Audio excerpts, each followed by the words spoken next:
Assalamualaikum teman-teman, welcome back to my YouTube channel.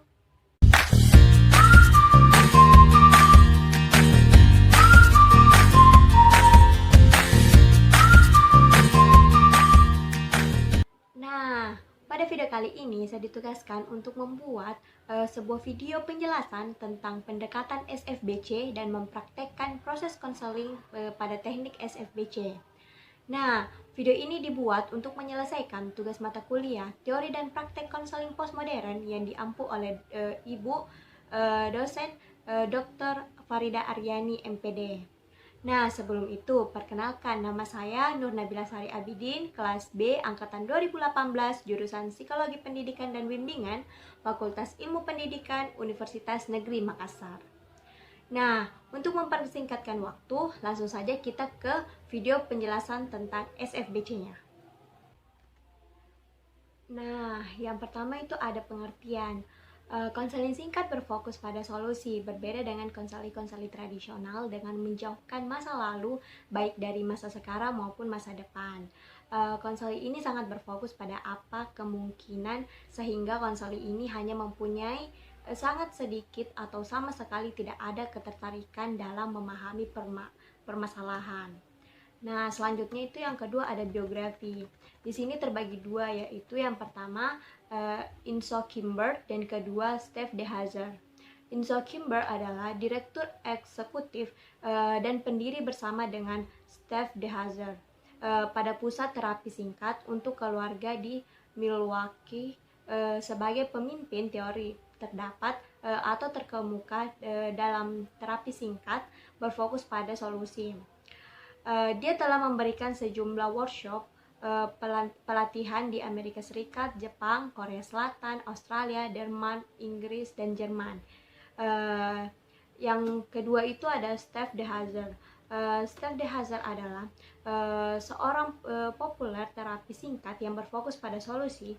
Dia mempunyai peneliti senior pada pusat terapi singkat untuk keluarga di Milwaukee dan pengarang dari beberapa buku-buku SFBT termasuk Key to Solution in Brief Therapy. Selanjutnya itu ada hakikat manusia.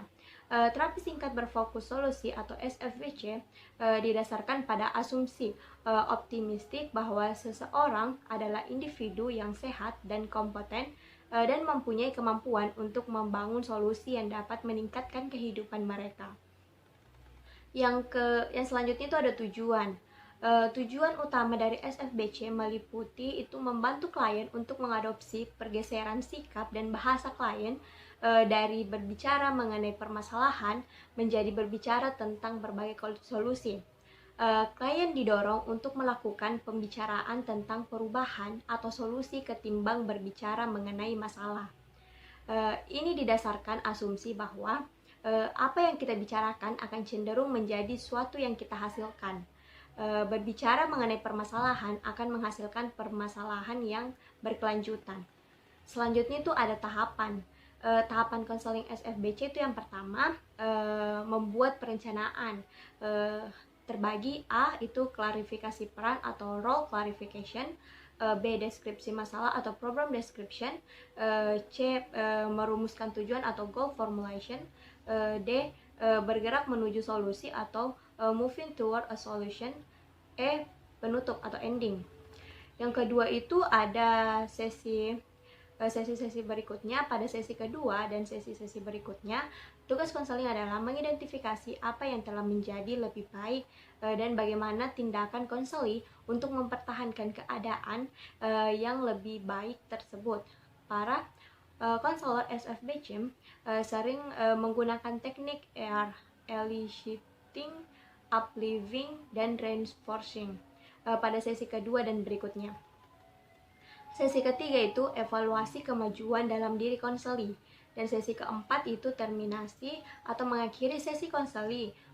Seorang konselor harus memperhatikan beberapa hal, yaitu memastikan bahwa yang pertama memastikan bahwa tujuan telah tercapai, yang kedua memastikan bahwa konseli telah memahami apa yang telah dilakukan untuk memenuhi solusi atas masalahnya. Yang ketiga itu memastikan bahwa konseling memiliki perasaan yang jelas tentang apa yang telah mereka lakukan untuk membantu diri mereka sendiri.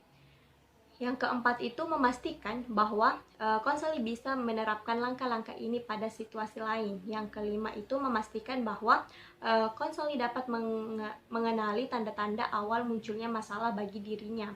Dan yang terakhir itu memastikan bahwa konseling memiliki ide-ide yang jelas untuk mengatasi masalah tersebut. Selanjutnya itu ada teknik-teknik konseling kelompok, yaitu teknik-teknik spesifik SFBC. Yang pertama itu pertanyaan pengecualian. Konselor SFBC memberikan pertanyaan-pertanyaan pengecualian untuk mengarahkan konseling pada saat di mana permasalahan tersebut akan ada.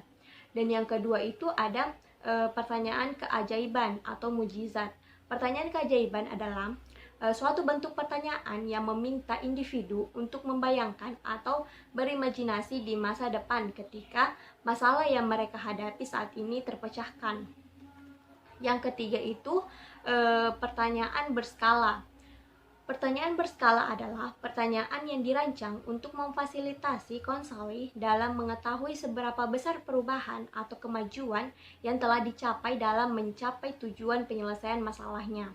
Yang keempat itu ada rumusan tugas sesi pertama.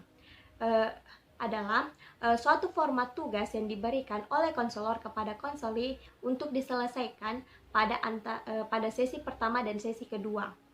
Yang kelima itu ada umpan balik atau feedback. Pemberian umpan balik ini memiliki 3 bagian dasar, yaitu sebagai pujian atau penghargaan, jembatan penghubung, dan pemberian tugas. Dan yang terakhir itu adalah presentation change question atau pertanyaan perubahan. Pertanyaan perubahan pra-pertemuan dimaksud untuk menemukan pengecualian atau mengeksplorasi solusi yang telah diupayakan konseling sebelum pertemuan konseling. Nah, itulah tadi beberapa penjelasan tentang SFBC. Selanjutnya kita ke proses konseling SFBC-nya. Assalamualaikum, Bu. Waalaikumsalam, Hikmah. Silakan masuk dan silakan duduk, Nak. Iya, Bu, makasih. Oh iya, Nak. Kalau boleh Ibu tahu, bagaimana kabarmu? Alhamdulillah, kabar saya baik-baik saja, Bu. Kemarin saya mendengar kamu masuk 5 besar ya. Hikmah, kamu peringkat berapa sih? Pasti nilai dan tugas kamu bagus ya? Alhamdulillah, iya betul sekali, Bu. Selamat ya, Nak. Kamu memang anak yang sangat berbakat dan sangat rajin belajar. Terima kasih banyak, Bu. Kalau boleh Ibu tahu, kamu orangnya sangat rajin belajar ya, Nak? Iya, Bu, saya sangat senang dalam belajar dan saya gemar dalam mempelajari pelajaran yang baru. Wah, Nak, semangat ya. Coba tingkatkan lagi kebiasaanmu itu, Nak. Oh ya, Nak, kalau boleh Ibu tahu, apa sih yang memotivasi kamu dalam belajar?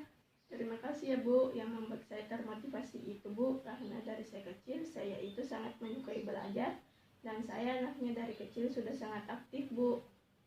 Berani mencoba dan tidak takut kalau jawabannya saya salah.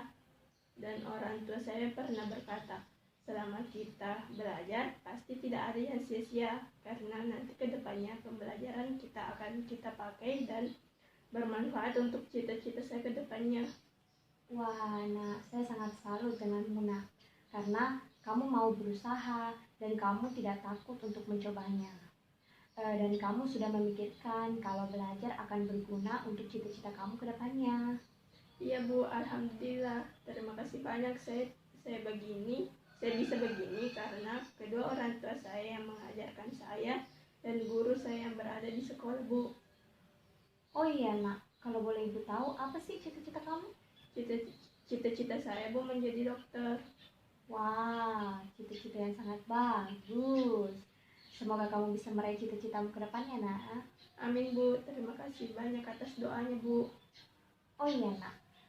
Kalau boleh Ibu tahu, kenapa kamu datang menemui Ibu? Saya ingin berkonsultasi dengan Ibu tentang masalah saya, Bu. Karena saya tidak tahu mau menceritakan masalah saya ke siapa. Saya mengerti nak akan perasaanmu. Apakah kamu mau menceritakannya dengan ibu?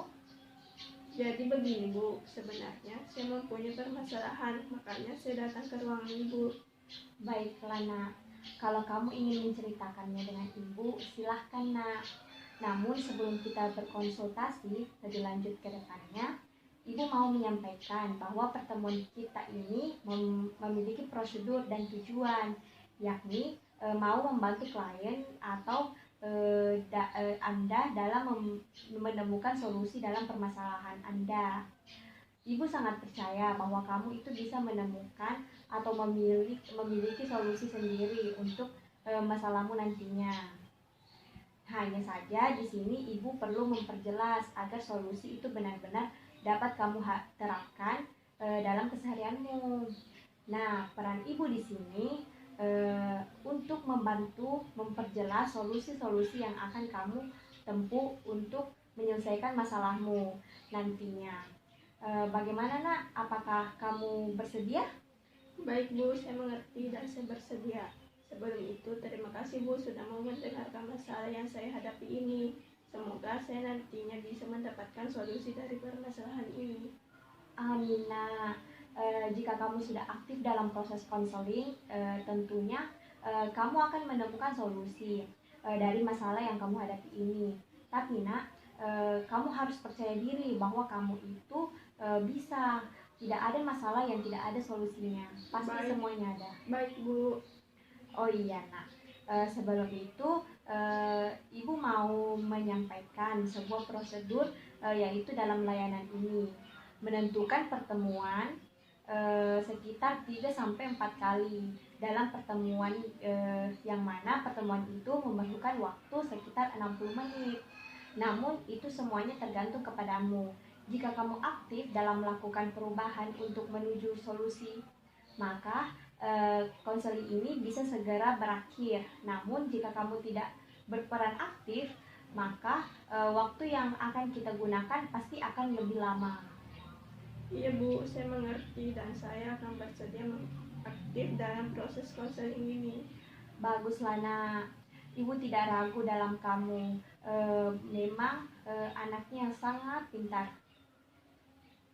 Baik nak, apa yang ingin kamu ceritakan dengan ibu? Jadi begini Bu, ada sesuatu hal yang membuat diri saya kacau dan tidak bersemangat dalam menjalani hari-hari ini. Saya terlihat suram, tidak bersemangat untuk melakukan aktivitas karena masalah yang saya hadapi ini sangat mengganggu pikiran saya. Dan saya bingung apa yang harus saya lakukan agar saya bisa menyelesaikan masalah ini Bu. Jadi kamu merasa diri kamu kacau, tidak bersemangat dalam menjalankan tugas, terlihat suram dan tidak bersemangat seperti biasanya, begitu? Betul, benar sekali Bu. Tapi masalahnya saya itu Bu tentang studi lanjut saya ke depannya Bu. Sekarang kan saya sudah kelas 3, sebentar lagi juga saya akan melaksanakan ujian sekolah. Jadi sekarang saya mulai berpikir ke masa depan yang akan saya lalui nantinya. Ibu mengerti nak, bagaimana berada di posisimu.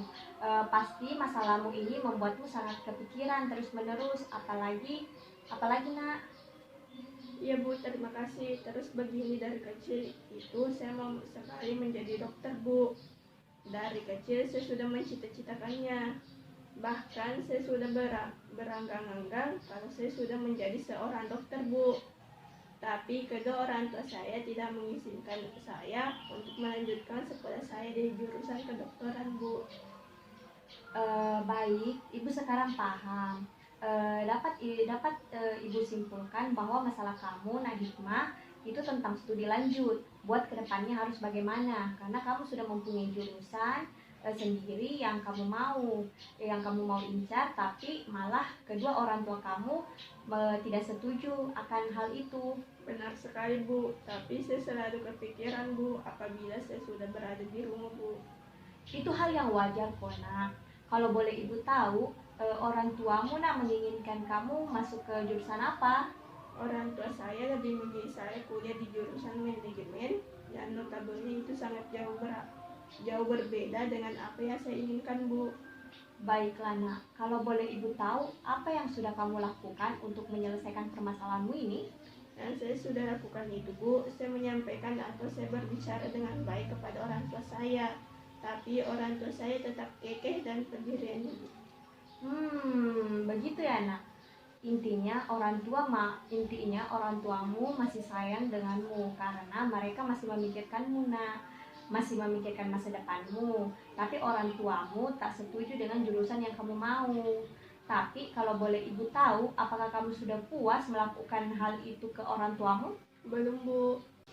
Jadi begini, kan tadi kamu sudah menceritakan cara kamu mengatasi permasalahanmu. Nah, pada skala 0 sampai 10, di mana 0 adalah kamu merasa masih sangat belum berhasil dalam menyelesaikan permasalahanmu. Sedangkan di skala 10, itu kamu sudah berhasil untuk mengatasi permasalahanmu.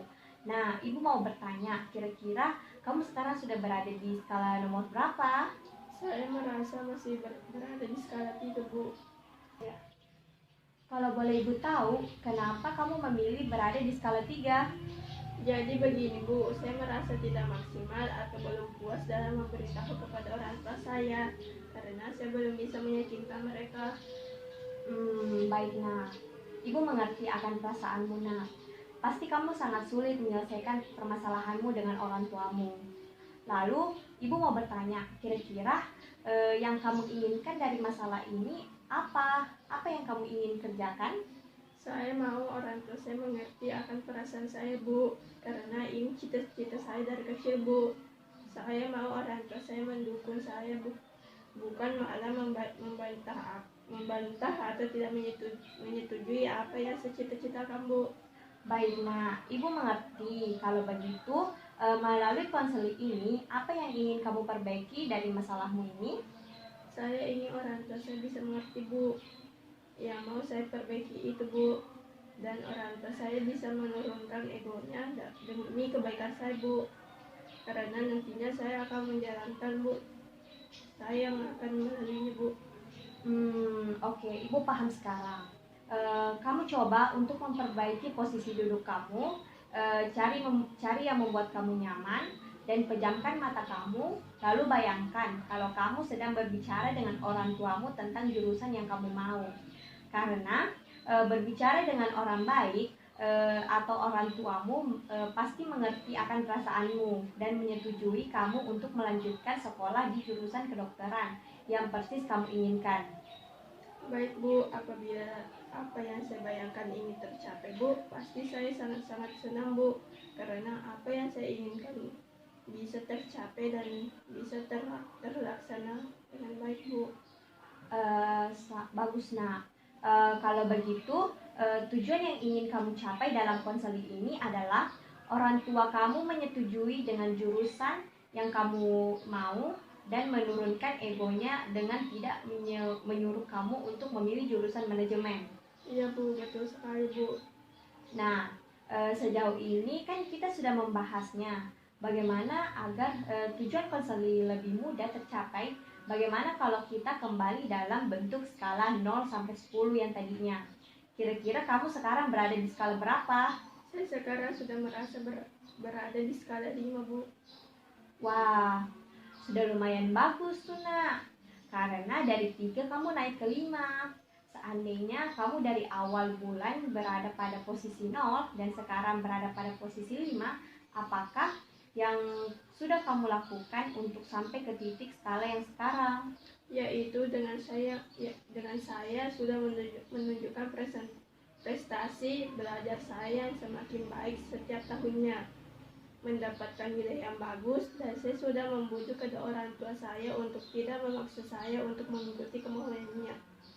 Dan saya yakin bisa membanggakan kedua orang tua saya nanti. Nah, bagus sekali nak, usahamu ada kemajuannya.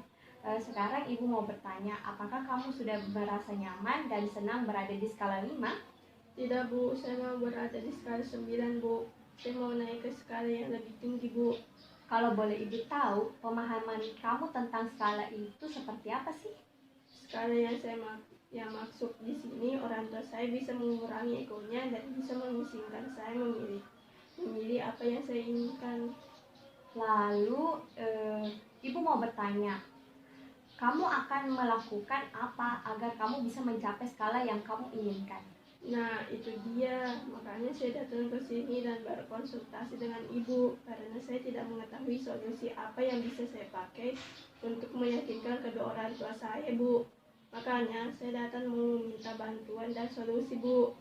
Saya merasa apa yang saya lakukan ini semuanya hanya sia-sia, Bu. Begini nak, tadi kan kamu sudah mengatakan bahwa kamu sudah membujuk kedua orang tuamu dan sudah berbicara dengan kedua orang tuamu. Ibu mau menanyakan sejauh mana solusi yang bisa ibu bantu? Saya merasa sih orang tua saya sedikit demi sedikit sudah luluh karena saya sering menjelaskan, Ibu. Apakah kali ini kalau kamu membujuk kedua orang tuamu akan berhasil lagi? Mungkin saya akan mendapatkan respon yang lebih baik lagi kalau saya membujuknya kembali. Kalau begitu, kapan kamu bisa membujuknya kembali? Pada saat saya sampai di rumah dan orang tua saya sedang berkumpul di ruang tengah, disitulah momen yang tepat untuk memulai membujuknya lagi, Bu. Sekarang kita harus merancang tujuan agar apa yang kamu inginkan dapat berhasil. Saya akan membujuknya setiap hari, Bu, sampai orang tua saya dulu akan bujukan saya dan bisa mengizinkan saya. Nah, kalau begitu nak, semangat ya. Ini yang saya suka, tingkatkan ya nak. Jadi untuk pertemuan kita hari ini, ibu simpulkan kalau kamu orangnya itu mau menurunkan ego kedua orang tuamu, menyuruhnya untuk memilih jurusan manajemen. Kamu mau orang tuamu mendukung kamu untuk mengambil jurusan kedokteran. Maka dari itu kamu mau membujuk terus-menerus kedua orang tuamu agar orang tuamu cepat dan bisa mendukung kamu dengan apa yang kamu mau. Benar sekali, Bu. Saya mau itu. Kamu semangat ya nak. Semoga kamu bisa menyaksikan kedua orang tuamu dan bisa menyelesaikan permasalahanmu agar kamu lebih bisa fokus dalam pembelajaran tanpa adanya beban. Baik nak, sebelum kita menjeda sesi pertemuan kita hari ini, apakah kamu masih ada yang ingin kamu sampaikan? Amin, Bu. Makasih, Bu. Tapi saya rasa sudah tidak ada, Bu, untuk hari ini. Baiklah nak, kalau sudah tidak ada, kita jeda saja sejenak untuk istirahat. Kita bertemu kembali di sini nantinya. Ayo kita atur berapa lama waktu yang kamu mau jeda untuk pertemuan kita kali ini. Apakah kamu punya saran waktu? Baik, Bu. Saran saya 20 menit saja, Bu.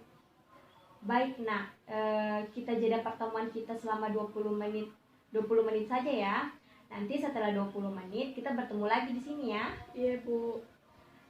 Baik nak, saran ibu, kamu pikirkan matang-matang ya, apa yang kamu berusaha. Jadi apa yang kamu inginkan terpenuhi dan apa yang kamu mau direstui oleh kedua orang tuamu nak. Dan semoga orang tuamu mau menjelaskan apa alasan kenapa mereka mau kamu berada di jurusan manajemen. Jadi sambil kamu berusaha membujuk orang tuamu nak, kamu juga harus mencari tahu apa alasannya kenapa dia tetap kekeh untuk keputusan kamu untuk berada di jurusan manajemen. Iya, Bu. Terima kasih. Sekarang perasaan saya sudah agak lega, Bu. Karena bisa bercerita dengan Ibu. Akhirnya saya tahu keputusan apa yang akan saya ambil. Iya nak, sama-sama.